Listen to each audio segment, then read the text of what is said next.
On March 12, 2019, in a small emergency room in Amarillo, Texas, I died for 8 minutes.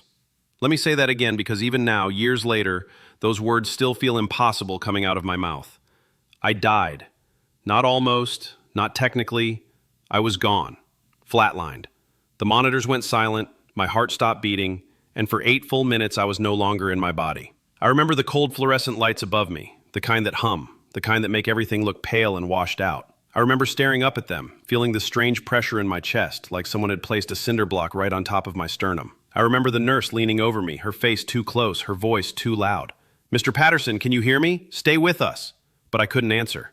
My throat felt like it was closing. My vision started to tunnel. And then, just like that, everything stopped. Not gradually, not like falling asleep. It was instant, like someone flipped a switch. 1 second I was there, struggling to breathe, pain shooting down my left arm. The next second, silence.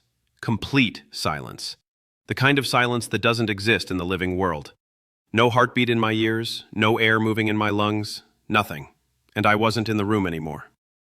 Now let me tell you something about myself before we go any further. Because if you're going to understand what happened to me, really understand it, you need to know who I was on March 12, 2019. I was 56 years old, married for 32 years, 2 grown kids. I owned a small HVAC business in Amarillo. Nothing fancy, but it paid the bills. I was a lifelong Baptist, 3rd generation actually. My grandfather helped build the church I attended. I knew every hymn by heart. I tithed, every single month, 10% like clockwork. I served on the deacon board. I showed up for Wednesday night prayer meetings. I wasn't perfect. I knew that. I had my struggles. I'd been impatient with my wife more times than I could count. I'd lost my temper at employees. I'd cut corners here and there in business. But I always asked for forgiveness. I always prayed. And deep down I truly believed, that I was saved. I'd said the sinner's prayer when I was 9 years old. I'd been baptized in front of the whole congregation. I'd recommitted my life to Christ at a revival when I was 23. I had a fish sticker on my truck, a cross hanging in my office. So when my heart suddenly shut down that Tuesday afternoon, when I collapsed in the ER waiting room after coming in for what I thought was just chest pain, maybe indigestion, I thought I knew what came next. I expected peace. I expected light. I expected to hear the voice of God welcoming me home. I expected to see Jesus standing there with open arms telling me, "Well done, good and faithful servant." That's what I've been taught my whole life. That's what I believed. Instead, the first thing I heard was a scream. A scream so raw, so filled with terror, that it didn't even sound human at first. It was high-pitched and shrill, and it went on and on and on, like someone trapped in a place where screaming was the only thing left to do. And here's what made it worse. The scream sounded familiar.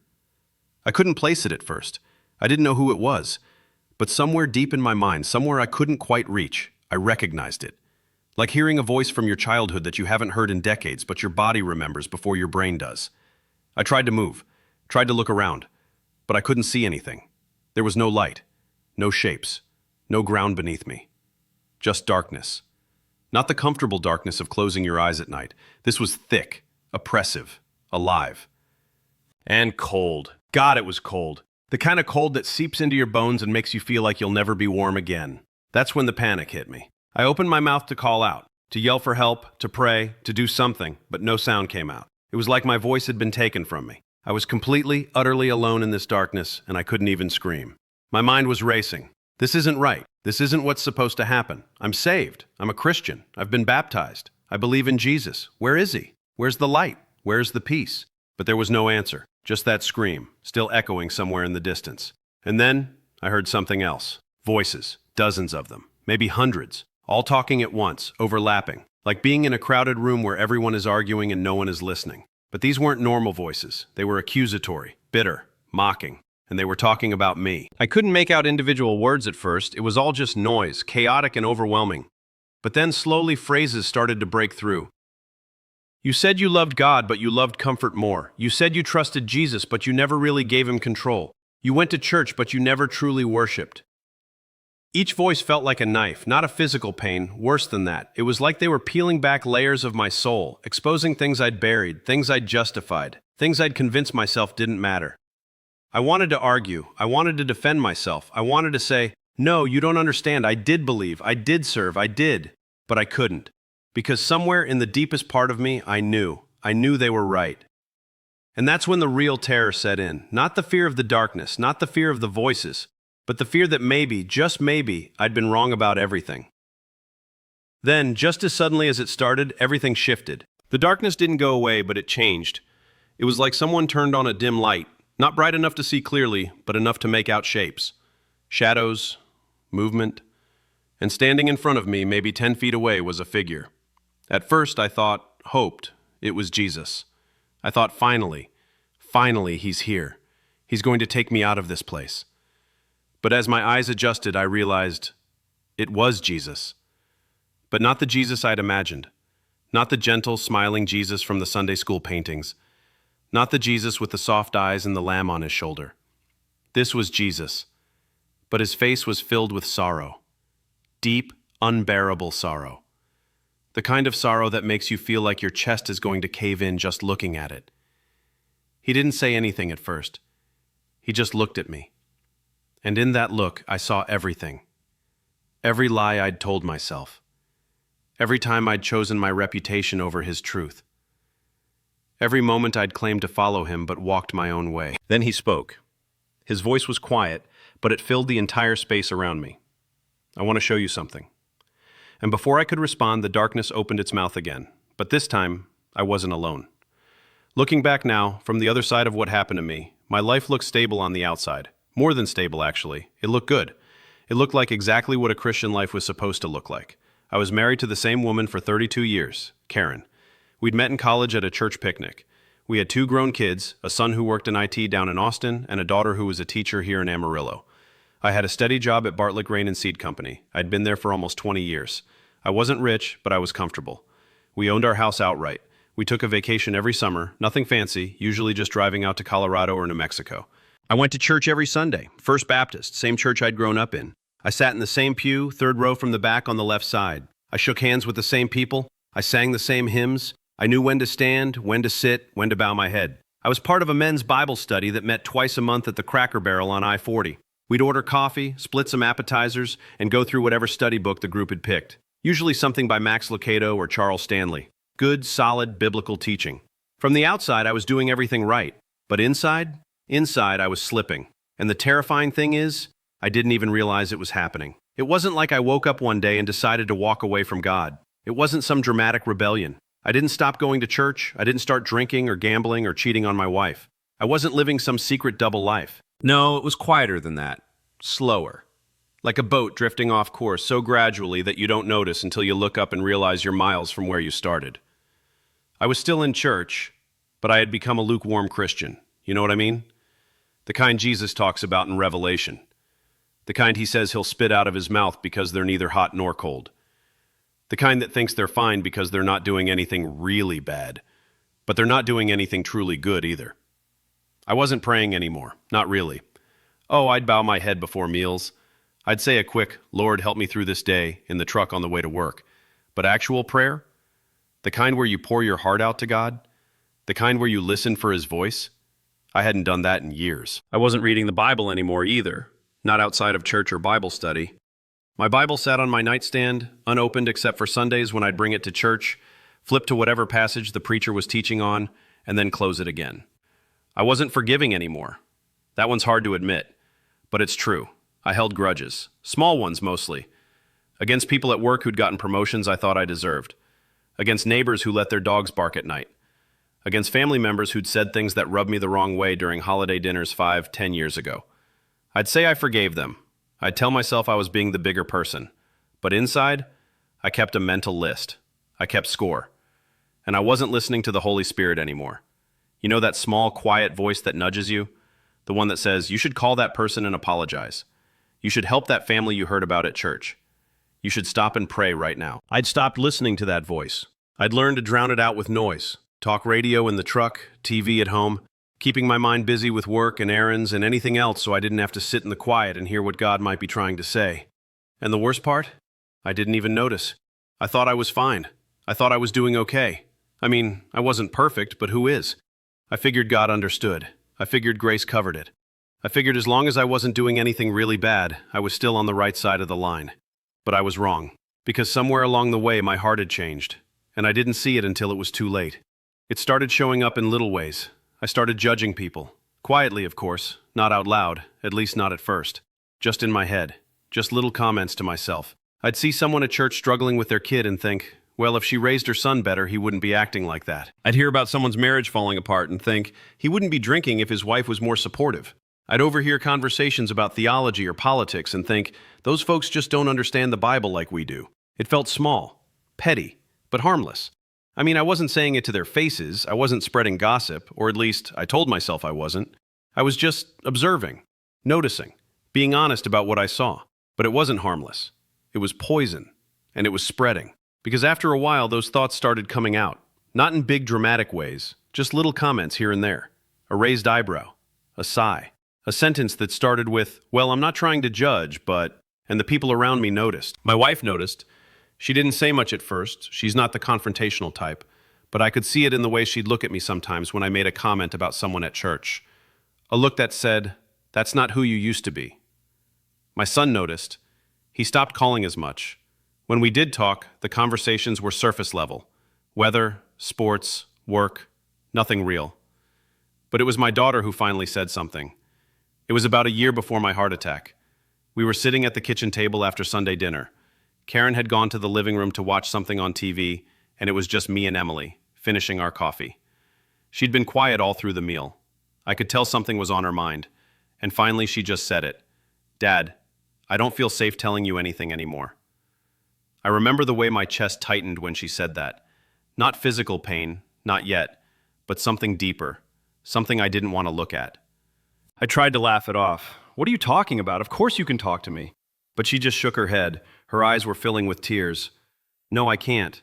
Because every time I share something with you, something I'm struggling with or something I'm thinking about, you either judge me or you judge the other people in the story. You don't just listen anymore. You don't just care. You just tell me what I should have done differently or what someone else did wrong. Her voice cracked.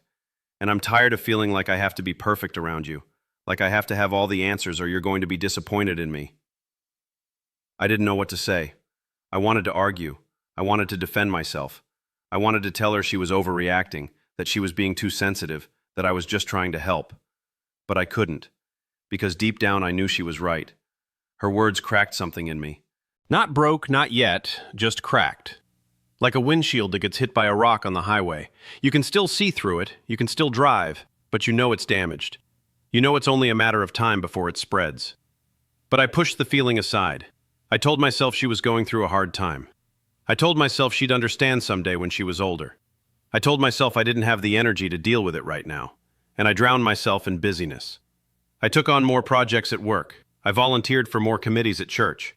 I filled every spare moment with tasks, with errands, with anything that kept me moving so I didn't have to sit still and think about what my daughter had said. Anything but repentance. Because repentance would have meant admitting I was wrong. It would have meant looking at the person I'd become and acknowledging that I wasn't the man I thought I was. It would have meant asking God and my family for forgiveness, and I wasn't ready to do that. So I kept going, kept pretending, kept telling myself I was fine, until my body started telling me otherwise. It started small, just tightness in my chest, like someone was sitting on me. I figured it was stress, maybe heartburn. I started keeping Tums in my truck, popping them after meals. But it got worse. The tightness turned into pressure. A dull, constant ache right in the center of my chest that wouldn't go away no matter how much antacid I took. Then came the knives. That's the only way I can describe it. Sharp, stabbing pains that shot down my left arm and up into my jaw. They'd come out of nowhere, while I was sitting at my desk, while I was driving, while I was lying in bed at night. Karen begged me to go to the doctor. I kept putting it off. I told her I was fine. I told her it was nothing. But on March 12, 2019, the pain got so bad I couldn't ignore it anymore. I drove myself to the ER. Didn't even tell Karen. I didn't want her to worry. I figured they'd give me some medicine, tell me to take it easy, and I'd be home by dinner. The ER doctor ran some tests, EKG, blood work, chest x-ray. When he came back into the room, his face was serious. He told me, Mr. Patterson, you came in just in time. Your heart is under severe stress. We need to admit you right now and run more tests. If you'd waited another day, we might be having a very different conversation. I remember feeling relieved, like I dodged a bullet, like God had looked out for me. But he was wrong. My time had already run out. I just didn't know it yet. Because less than an hour later, while I was sitting in the waiting area filling out paperwork, my heart stopped. No warning, no dramatic moment, just stopped. 1 second I was writing my insurance information. The next second the pen fell from my hand and I collapsed forward onto the floor. And the next voice I heard wouldn't be human. When my heart stopped, it was sudden, like a switch flipping. No fade to black. No gentle drift into unconsciousness. One moment I was there, pen in hand, trying to focus on the insurance form in front of me. The next moment, everything changed. It wasn't like falling asleep. It wasn't like fainting. It was instantaneous, clinical, final. And the first thing that changed was the sound. I remember the sound changing first. Everything became muffled, slow, underwater. The voices around me, the receptionist on the phone, the TV playing in the corner, the hum of the fluorescent lights overhead, all of it started to stretch out, like someone had hit a slow motion button on reality itself. Words became long, drawn-out echoes. Footsteps sounded like they were coming from miles away. Even my own heartbeat, the last few stuttering attempts it made before giving up entirely, sounded distant, like I was hearing it through a thick wall. Then the pain disappeared.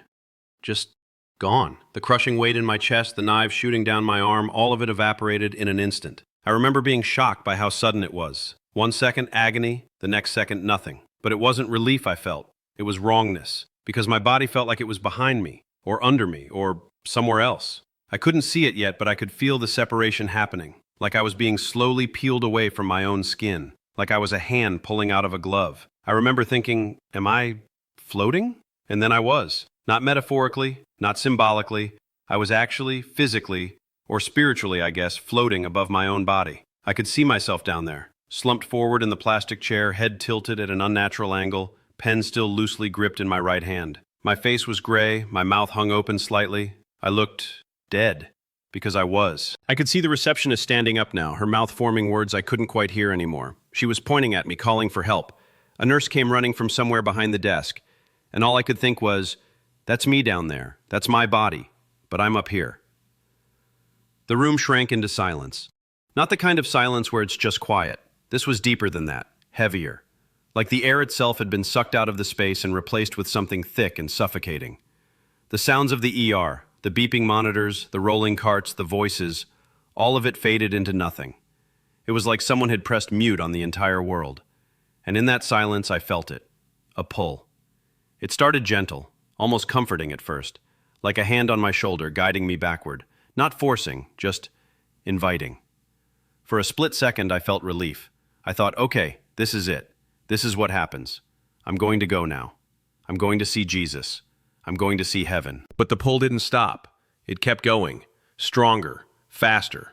It wasn't a hand on my shoulder anymore. It was a rope around my waist. It was a current pulling me under.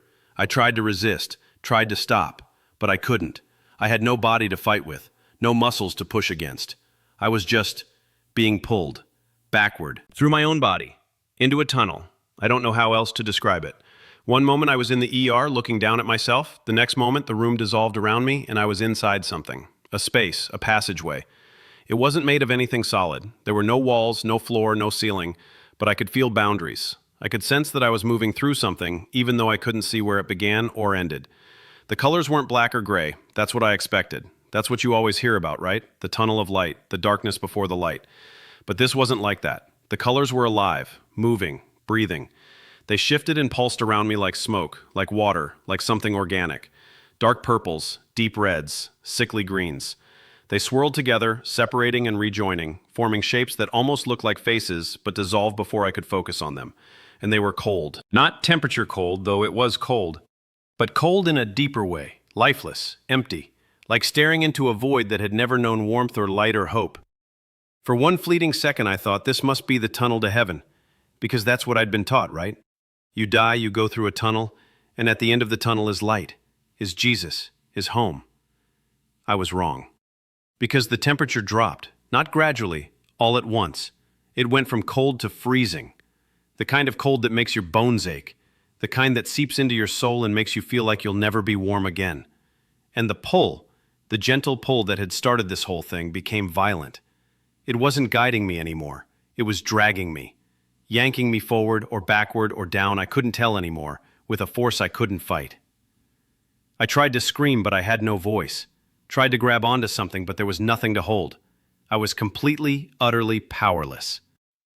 And that's when I heard it. A sound I'll never forget. A woman screaming. Not a yelp, not a shout, a scream. Raw, broken. The kind of scream that comes from a soul with no hope left. It echoed through the tunnel, bouncing off the walls that didn't exist, filling every inch of the space around me. And it was filled with so much pain, so much terror, that just hearing it made me want to curl up and disappear. But I couldn't look away from it, couldn't block it out. It was like the sound was inside me, reverberating through every part of my being. My mind raced. Who is that? Why does her voice sound familiar? I couldn't place it, but I knew, somehow, I knew that I'd heard that voice before. Not screaming, but speaking, talking, laughing maybe. Where? When? I couldn't remember, but the recognition was there, buried deep in my mind, scratching at the edges of my consciousness like something trying to claw its way out. And the scream didn't stop. It just went on, rising and falling in waves of agony, and I couldn't escape it. That's when the darkness around me started to change. It thickened, solidified. The swirling colors stopped moving and began to press in on me from all sides, like walls closing in. And then, just as the darkness swallowed me, I heard my name. Not spoken, but accused. It wasn't a voice calling out to me, like someone trying to get my attention. It was a voice spitting my name out like a curse, like an indictment. David Patterson. And the way it was said, with such venom, such hatred, made every part of me recoil in fear. But I couldn't move, couldn't run, couldn't do anything but stand there, or float there, or exist there, I don't even know, and listen. David Patterson. Again, louder this time, closer. And it wasn't just one voice, it was many, dozens, maybe hundreds, all saying my name at once, overlapping, echoing, filling the entire tunnel with the sound of it. And in that moment, I realized something that made my blood, if I still had blood, run cold. These voices knew me. They knew who I was. They knew what I'd done. They knew every lie I'd told, every grudge I'd held, every sin I'd hidden, and they were waiting for me. That's when the ground beneath me split open. I didn't see it happen, there was no ground to see, but I felt it, like standing on ice and hearing it crack beneath your feet, like the floor dropping out from under you in an elevator, and I started to fall. Not slowly, not gently, I plummeted, down, down, down into the darkness. And all I could hear, above the wind rushing past me, above the voices still shouting my name, was that woman's scream. Still going, still broken, still familiar. I landed in a darkness that felt heavier than gravity. That's the only way I can describe it. It wasn't just the absence of light, it was the presence of something else, something thick, something that pressed against me from all sides like a living thing. Like the air itself had weight. Like I was underwater but drowning in something far worse than water. A darkness that pressed against me like a living thing. And it was aware of me. I know how that sounds, I know it sounds crazy, but I'm telling you the truth.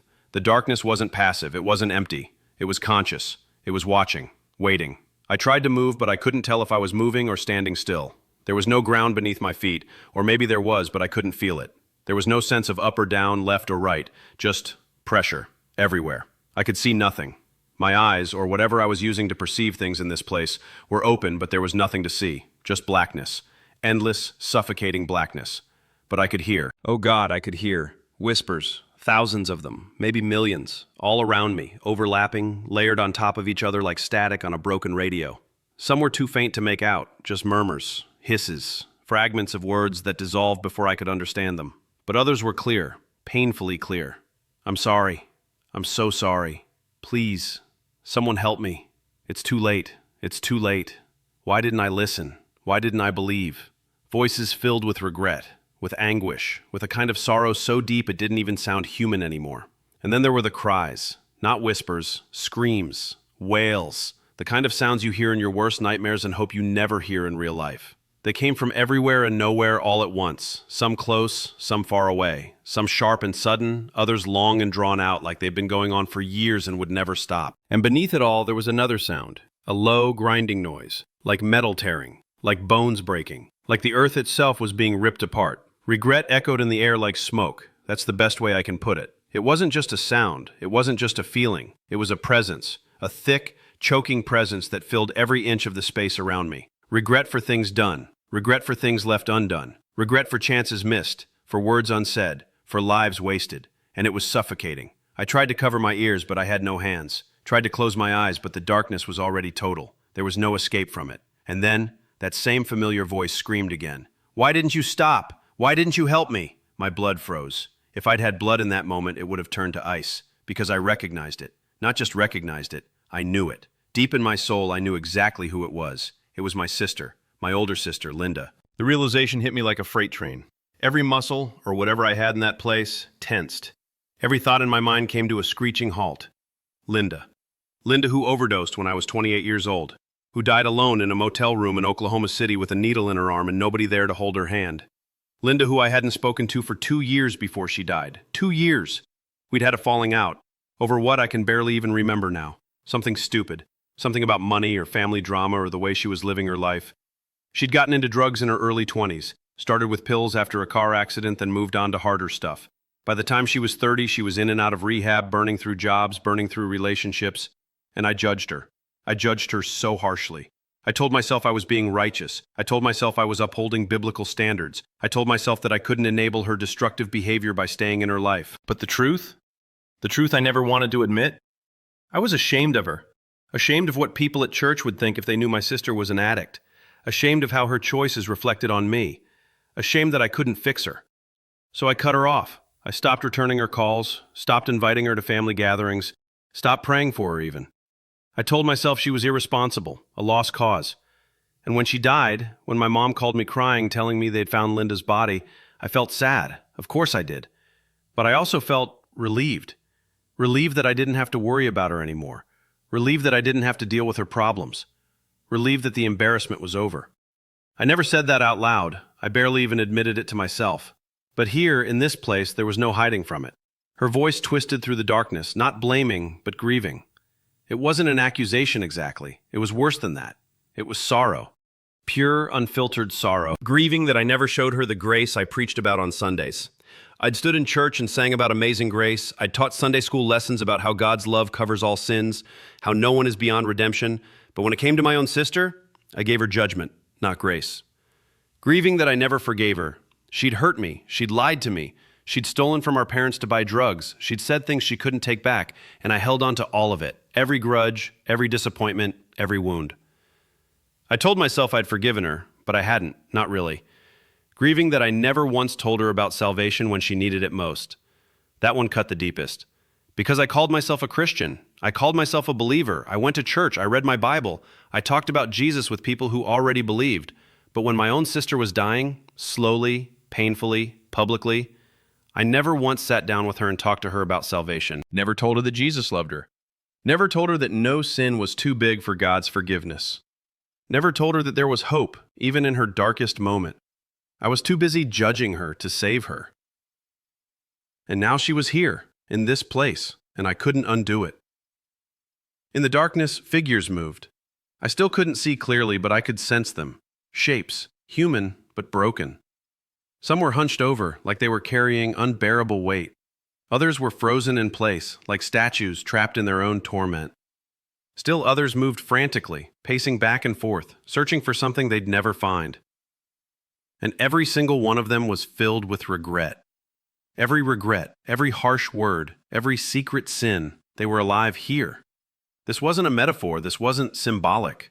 The sins I'd committed, the words I'd spoken, the judgments I'd made, the love I'd withheld, they were real here, tangible, present, and they were all around me. I saw moments from my life playing out in the darkness. Not like a movie, more like memories that had taken on physical form. I saw myself sitting at the kitchen table, ignoring a phone call from Linda. Saw the way I'd glanced at the caller ID and let it go to voicemail. I saw myself at her funeral, shaking hands with distant relatives, accepting condolences, all while feeling nothing but numbness inside. I saw myself lying in bed at night, pushing away the guilt whenever I thought about her. And every single moment felt like a knife. This place wasn't what Hollywood says. It wasn't fire and pitchforks. There were no demons with horns and tails, no lakes of literal fire, no cartoon devils poking people with spears. This was worse, because it was real. It was the outer darkness, the place where the presence of God is absent. That's what Jesus called it, the outer darkness, the place where there's weeping and gnashing of teeth. And I understood now why he described it that way, because the worst part of this place wasn't the pain. It wasn't the screams or the cold or the crushing weight of the darkness. It was the absence. God wasn't here. His presence, His love, His light, His warmth, His peace. None of it was here. And without Him, there was nothing. Nothing but regret and sorrow and the unbearable weight of every sin you ever committed, pressing down on you forever. I felt something pulling me deeper. That same force that had dragged me through the tunnel. That same unstoppable current. It was pulling me now, down, further into the darkness. Further away from anything that resembled hope, pulling me toward the screams, toward the weight of my own sins. I tried to fight it, tried to scream, tried to pray, but no words came out, just silence. And the pull got stronger. I was going to stay here. I knew it. This was where I belonged. This was what I deserved. And just when I thought I was lost, a light cut through the darkness like a sword. Not gradually, not like a sunrise, instantly, violently. A beam of pure blinding light pierced through the blackness, splitting it in half. And for the first time since I'd entered this place, I felt something other than fear. I felt hope. But that was only the beginning. The light wasn't a glow, it was a presence. I don't know how else to explain it. Light in our world is just light. It illuminates, it reveals, but it doesn't feel. This light felt. It had weight, it had warmth, it had personality. A purity that no words can describe. I've tried, over and over since I came back, to find the right words for what that light was like. But there aren't any.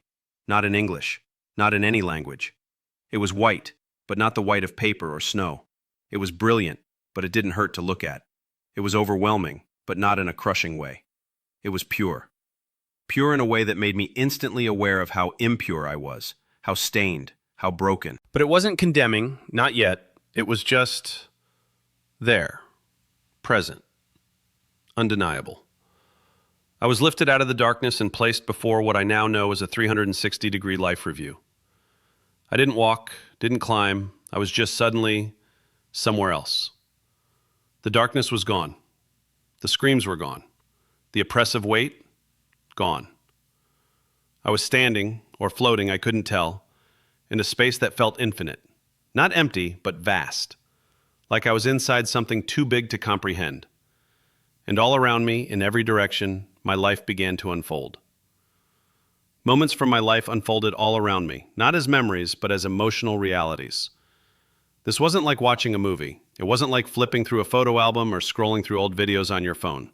This was real. Every moment was happening again, right there, right then. But this time, I wasn't just seeing it from my perspective. I was experiencing it from every perspective. I felt what others felt because of me. That's the part that undid me. I wasn't just watching myself live my life. I was feeling what my life had done to other people. Every word I'd spoken, every action I'd taken, every choice I'd made, I felt the impact, the ripple, the consequence. And it started with the small stuff, the stuff I'd always dismissed as harmless, my sarcasm. I saw myself at a church potluck, standing around with a group of guys making jokes. One of them was a younger man, mid-20s, quiet, new to the church. He'd said something about struggling to find a job, and I'd made a joke. Well, maybe if you spent less time playing video games and more time actually looking. Everyone laughed, including him. But I felt what he felt in that moment. The sting, the shame, the way his stomach dropped, the way he smiled on the outside, but died a little on the inside. He never came back to that church, and I never even noticed. My judgments. I saw myself sitting in a Sunday school class, listening to someone share a struggle. A woman, late 40s, divorced, trying to raise 2 kids on her own. She was talking about how hard it was, how exhausted she was, how she felt like she was failing. And I remember thinking, not saying out loud, just thinking, well, if she'd made better choices, she wouldn't be in this situation. I felt her pain in that moment, the weight she was carrying, the loneliness, the fear, the desperation for someone to just say, I see you, I care, you're not alone. But I didn't say that. I stayed silent, and she left that class feeling more isolated than when she walked in. My coldness. I saw myself at home with Karen, 100 little moments where she tried to connect with me, tried to talk to me, tried to share something she was excited about or worried about, and I shut her down. Not dramatically, just coldly. A grunt while I read the paper, a distracted while I watch TV, a sigh that said, can we do this later? And I felt her loneliness, her resignation, the slow death of hope that I would ever really see her again. I had always told myself, I'm just being honest. I'm helping them see truth. That's what I'd believed. That's the lie I'd repeated to myself over and over. When I criticized people, when I pointed out their flaws, when I made those cutting little comments, I told myself I was doing them a favor. I was being honest. I was helping them grow. I was speaking the truth in love. But there was no love in it. There was only pride, only self-righteousness, only a need to feel superior. But Jesus showed me the truth from his side. And that's when everything changed. Because suddenly the life review shifted. I was no longer just feeling what I'd done to others. I was seeing what it looked like to him. I watched my sister, crying alone, the night I hung up the phone on her. The scene unfolded in front of me like I was there, like I was in the room with her. It was late, maybe midnight. She was sitting on the floor of a dingy apartment, back against the wall, phone in her hand. She'd just called me, left a voicemail, her voice shaking. "David, I'm sorry. I know you don't want to hear from me, but I don't know what else to do. I'm scared. I'm so scared. Please, just call me back. Please." And I saw myself, saw the version of me that was still alive, sitting in my living room, staring at my phone as her name popped up on the screen. I saw the way I frowned, the way I shook my head, the way I pressed decline, and set the phone back down. "Not tonight," I muttered to myself. "I'm not dealing with this tonight." And I went to bed. But in the life review, I didn't go to bed. I stayed with Linda. I felt her heartbreak, her shame, her loneliness. The way her chest tightened when the call went to voicemail. The way her hand shook as she set the phone down. The way she pulled her knees up to her chest and sobbed. Deep, guttural sobs that came from a place of total despair. She felt abandoned by everyone, but especially by me, because I was the one who was supposed to be different. I was the one who went to church. I was the one who talked about God and grace and love, and I turned my back on her. And then I saw myself, walking into church the next morning, smiling, shaking hands, acting righteous. I saw myself walk through the front doors of First Baptist like nothing had happened, like my sister hadn't been crying on the floor just 8 hours earlier. I smiled at the greeters, shook hands with the pastor, hugged a few friends. I sang the hymns. I bowed my head during the prayer. I listened to the sermon about loving your neighbor, and I felt nothing. Not guilt, not conviction, not even a flicker of concern for Linda. I had compartmentalized it, pushed it down, convinced myself that I was doing the right thing by keeping my distance. And the whole time, Jesus was watching. A wave of grief hit me so hard I couldn't stand. I collapsed, if you can collapse when you don't have a body. I would have fallen to my knees if I'd had knees. I would have buried my face in my hands if I'd had hands. All I could do was weep. Not gentle tears, not quiet sobs. I wept. Deep, soul-wrenching sobs that felt like they were tearing me apart from the inside out. Because I saw it now. I saw what I'd really been. Not a faithful servant, not a good Christian, not a righteous man. A hypocrite, a Pharisee. Someone who loved the appearance of godliness but had no real love inside.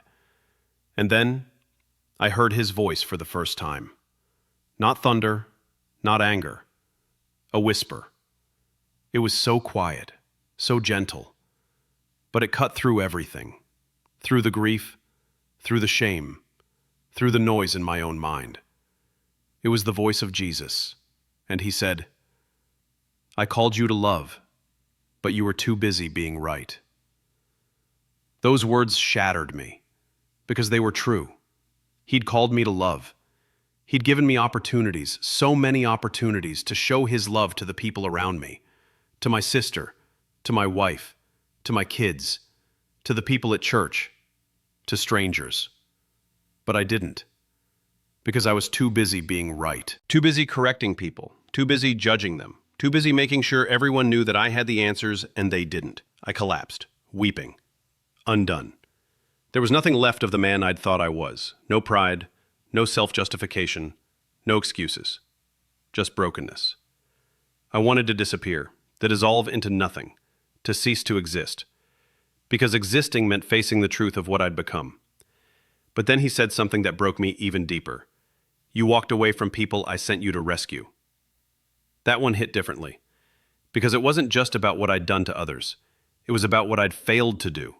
God had sent people into my life. Linda, my daughter, that young man at church, the divorced woman in Sunday school, countless others.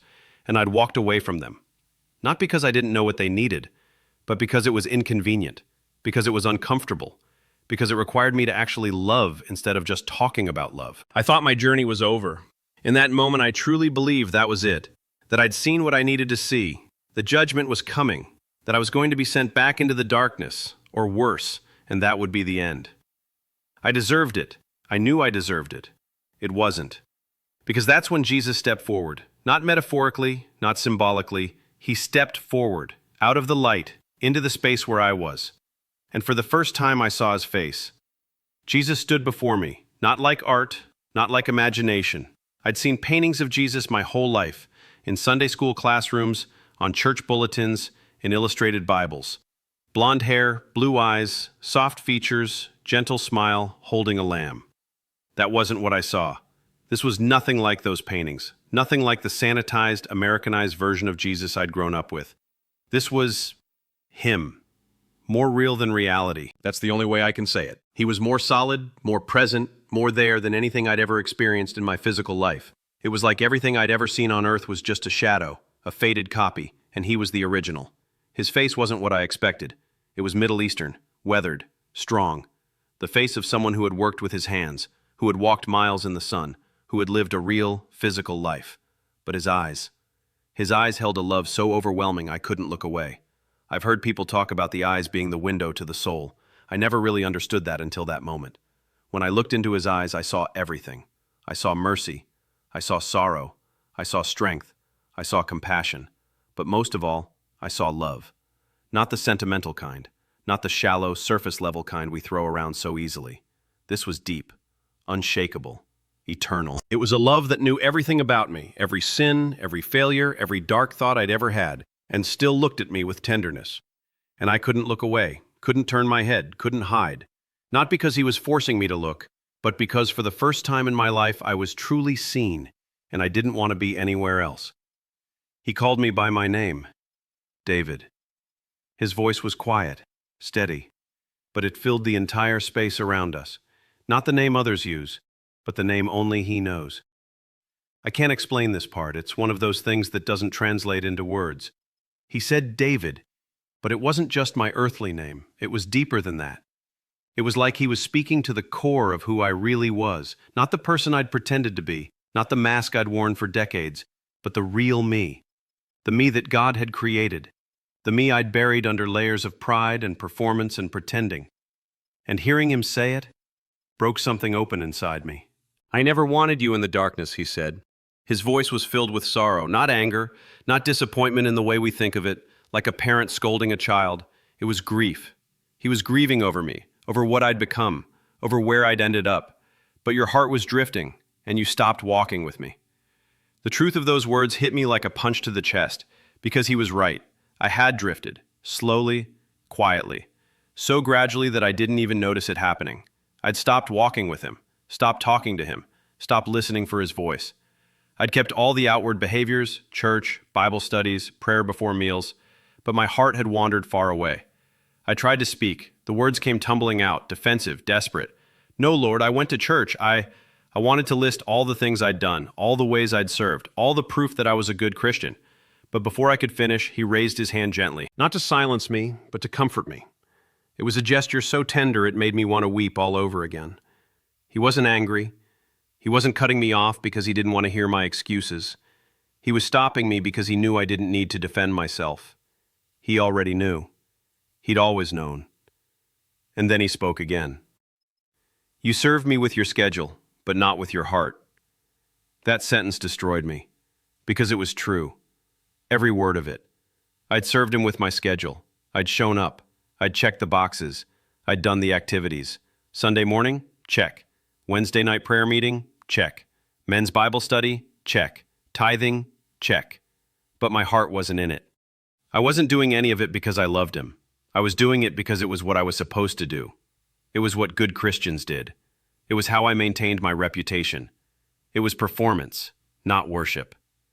Every defense I had built crumbled. All the arguments I'd been preparing in my head, all the reasons why I thought I deserved heaven, why I thought I was good enough, why I thought I'd done enough, collapsed into dust.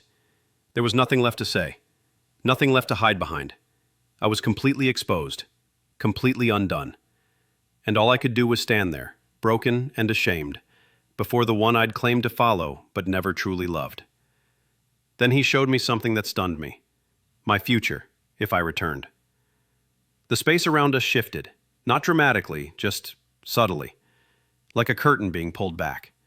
And I started to see images, moments, scenes from a life that hadn't happened yet. I saw myself hugging my daughter again. She was standing in my living room, tears streaming down her face, and I was holding her, really holding her for the first time in years. Not the stiff, obligatory hug we'd been giving each other at family gatherings, a real embrace.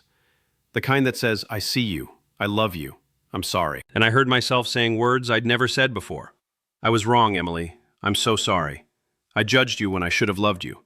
I made you feel like you had to be perfect, but you don't. You never did. I love you just as you are.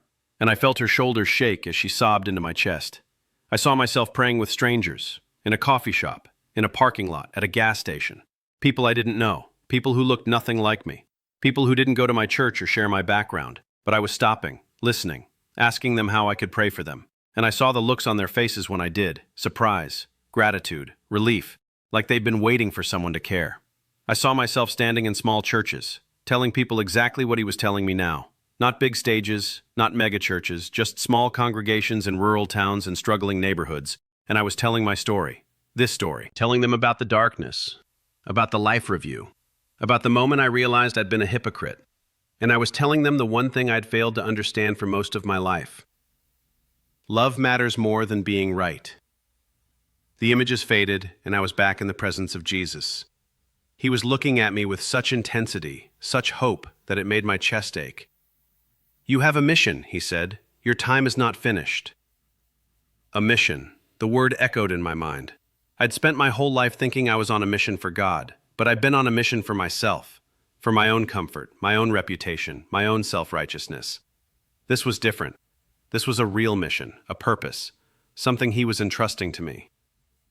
Go back and tell my people that love matters more than judgment. The weight of those words settled over me like a mantle. This was why he was sending me back, not because I deserved it, not because I'd earned it, but because he had something for me to do, a message for me to carry. And the moment he said those words, the darkness behind me roared, as if it realized it was losing me. I heard it, felt it. A low, guttural sound, like the growl of something massive and ancient and furious.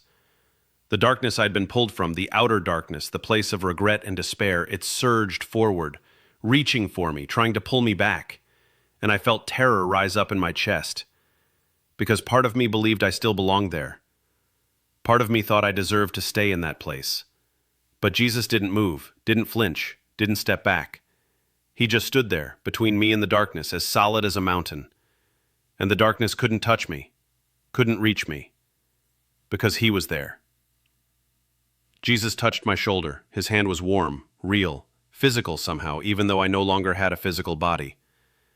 And the moment he touched me, every ounce of fear drained away. I felt peace, deep, unshakable peace. Not because I understood everything, not because I'd earned my way out of the darkness, but because he was with me, and that was enough. He looked into my eyes one more time and he said, "You're going home." Those 3 words, simple, quiet, certain, changed everything.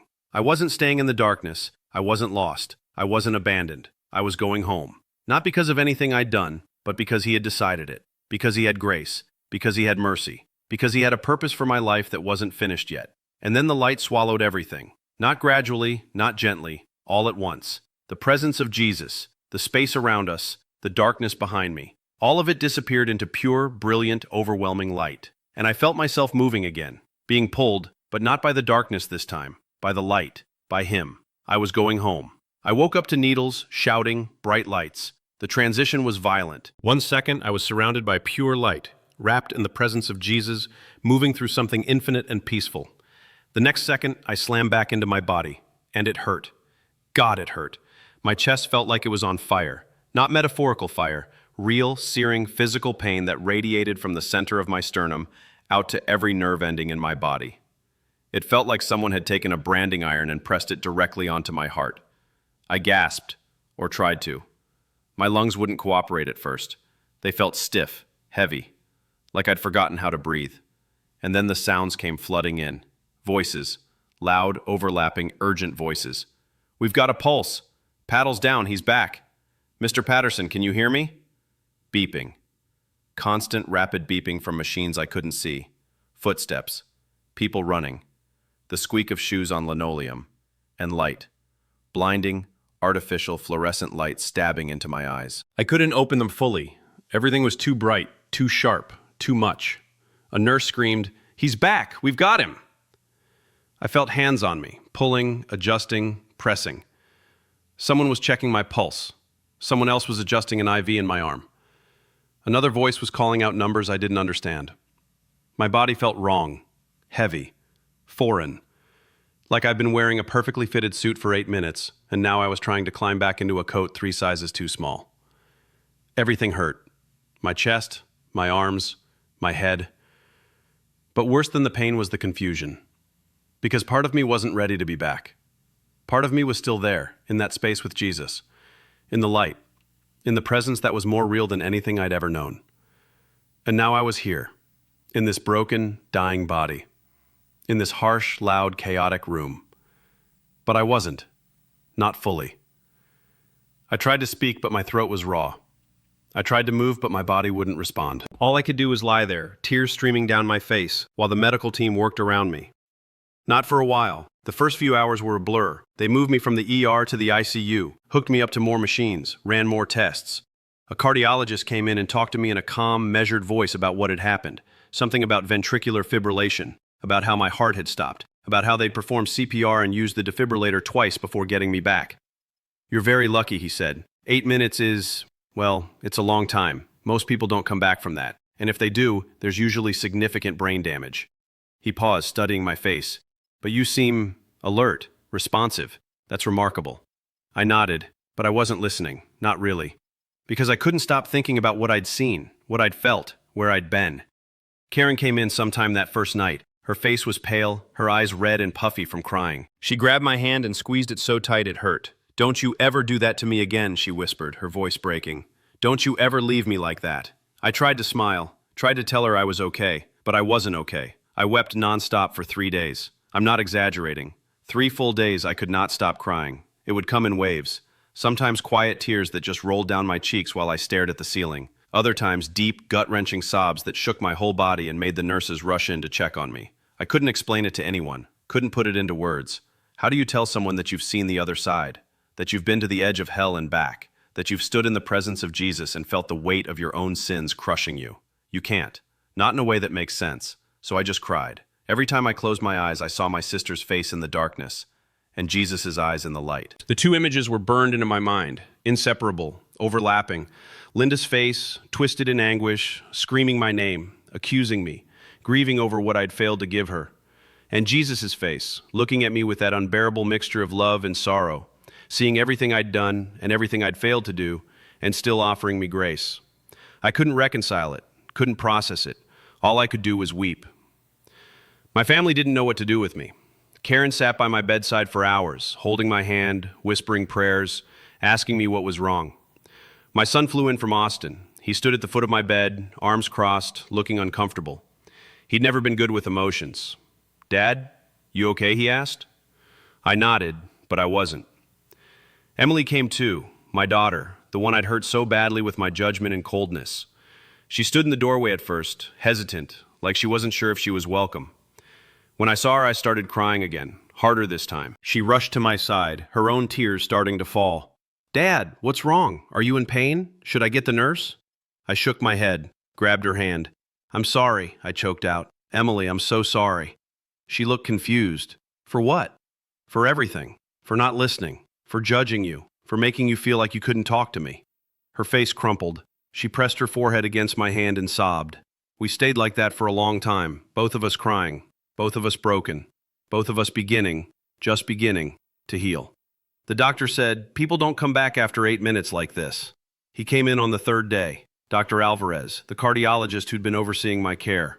He stood at the foot of my bed, holding a clipboard, frowning at the test results. "Mr. Patterson," he said slowly, "I've been a cardiologist for 23 years, and I have to tell you, what happened to you doesn't make sense." I waited. "You were clinically dead for 8 minutes. No heartbeat, no brain activity. By all accounts, you should either be dead or severely brain damaged right now." He paused, looking me in the eye. "But you're not. Your cognitive function is normal, your memory is intact, your motor skills are fine. It's like nothing happened." He shook his head. "People don't come back after 8 minutes like this. It's not medically possible. But here you are." I could see the question in his eyes, the unspoken curiosity. What happened to you? But I wasn't ready to answer that, not yet. He was right. The old me didn't.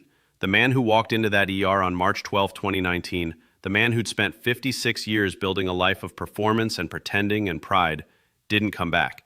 He died in that ER waiting room. And when I came back, I wasn't him anymore. I couldn't be him anymore. Because I'd seen too much, felt too much, been broken too completely. Only the new one did. The man who came back wasn't perfect, wasn't polished, wasn't put together. He was broken, raw, undone. But he was real. For the first time in decades, I was real. And I knew deep in my bones that I had a choice to make. I could go back to the way things were. Go back to church on Sundays. Go back to pretending. Go back to performing. Or I could listen to what Jesus had told me. I could love. I could forgive. I could stop judging and start serving, not with my schedule, but with my heart. I could tell people what I'd seen, what I'd learned, what he'd shown me. I could fulfill the mission he'd given me. As I lay in that hospital bed, machines beeping around me, my family gathered close, I made a decision. I wasn't going back to the old life. I was going to live a new one. Whatever that looked like. Whatever it cost me. I was going to tell the truth. I forgave people I hadn't spoken to in years. The day I got out of the hospital, I made a list. I sat at my kitchen table with a notebook and a pen, and I started writing down names. People I'd hurt. People I'd cut off. People I'd judged. People I'd held grudges against. The list was longer than I expected. Some of the names were obvious. Family members I'd had falling outs with. Co-workers I'd clashed with. Church members I'd quietly resented. But others surprised me. People I hadn't thought about in years. People whose faces I could barely remember. But the Holy Spirit brought them to mind, one by one, and I knew I had to reach out. So I did. I started making phone calls, sending emails, writing letters. Some of the conversations were awkward. Some people didn't remember what had happened between us. Others were surprised to hear from me at all. But I didn't let that stop me. I called my cousin Jerry, the one I'd stopped talking to after a heated argument about politics at Thanksgiving dinner 6 years ago. I told him I was sorry, that I'd valued being right more than I valued our relationship, that I wanted to make things right. He was quiet for a long time. Then he said, "David, I forgave you a long time ago. I just didn't think you cared." That one hit hard. I reached out to a former coworker, a guy named Marcus, who I'd thrown under the bus years ago to make myself look better in front of our boss. I tracked down his number and called him. When he answered, I didn't waste time. I just said, "Marcus, this is David Patterson, and I need to tell you something. What I did to you back in 2012 was wrong. I lied to protect myself, and it cost you your reputation. I'm sorry. I was a coward, and you didn't deserve that." He didn't say much, just, "I appreciate you calling." But I could hear the weight lift in his voice. I apologized to those I had wounded with my pride. That was the hardest part, because pride doesn't like to apologize. Pride wants to justify, to explain, to defend. But I couldn't do that anymore, not after what I'd seen. Not after standing before Jesus and feeling the weight of every word I'd spoken in arrogance. I apologized to people at church, people I'd corrected in Bible studies, people I'd looked down on because they didn't know Scripture as well as I did, or because their theology wasn't as sound as mine. I apologized to my wife. Karen and I sat on the back porch one evening, a few weeks after I came home. The sun was setting and the air was cool. I took her hand and said, "I need to say something, and I need you to just listen, okay?" She nodded. "I've been a terrible husband," I said. "Not because I cheated on you or hit you or abandoned you, but because I stopped seeing you. I stopped listening to you. I treated you like you were just there, like you were part of the furniture." My voice cracked. "You've tried so many times to connect with me, to share your heart with me, and I shut you down every time. I made you feel invisible, and I'm so sorry." Karen's eyes filled with tears. She squeezed my hand. "I forgive you," she whispered. "I've been praying for this moment for years." I sought out my daughter and told her everything. Emily came over on a Saturday afternoon. I'd asked her to come, told her I needed to talk to her about something important. She looked nervous when she walked in. I could tell she was bracing herself for another lecture, another judgment. But that's not what happened. We sat in the living room and I told her everything. I told her about the heart attack, about dying, about the darkness, about seeing Linda, about the life review, about standing before Jesus and realizing how far I'd drifted. And I told her about what he'd said to me. "Emily," I said, my voice shaking, "Jesus told me that I was too busy being right to actually love people. And the first person that made me think of was you." Her face crumpled. "I made you feel like you had to be perfect to earn my approval. I made you feel like you couldn't come to me with your struggles because I'd just tell you what you did wrong. I turned you into a project instead of loving you like a daughter." I reached for her hand. "And I am so, so sorry. You deserved better. You deserved a dad who listened, who cared, who loved you unconditionally. And I failed you." We cried together for hours. Not the polite, contained kind of crying. The ugly, soul-deep kind. The kind where you can't catch your breath, where your chest heaves and your face gets red and you don't care how you look because all that matters is getting the pain out. We talked about things we'd never talked about before. Wounds that had been buried for years. Moments where I'd hurt her without even realizing it. Times when she'd needed me and I wasn't there. And slowly, so slowly, we started to heal. By the time she left that night, something had shifted between us. The wall that had been there for so long had started to come down. I started serving differently, with grace, not ego. I went back to church, but I wasn't the same person who'd left. I didn't volunteer for the deacon board again. Didn't sign up to teach Sunday school. Didn't try to position myself as the guy with all the answers. Instead, I started looking for ways to serve that nobody noticed. I helped set up chairs before services. I cleaned up after potlucks. I mowed the lawn for elderly members who couldn't do it themselves. I stopped talking so much in Bible study and started listening more. Really listening, not just waiting for my turn to speak. When someone shared a struggle, I didn't offer solutions. I just said, "I'm so sorry you're going through that. How can I pray for you?" With compassion, not criticism. That became my new filter for everything. Before I spoke, I asked myself, is this compassionate or is this critical? If it was critical, I kept my mouth shut. It wasn't easy. Old habits die hard. There were plenty of times when I wanted to correct someone, to point out where they were wrong, to assert my opinion. But I'd learned my lesson.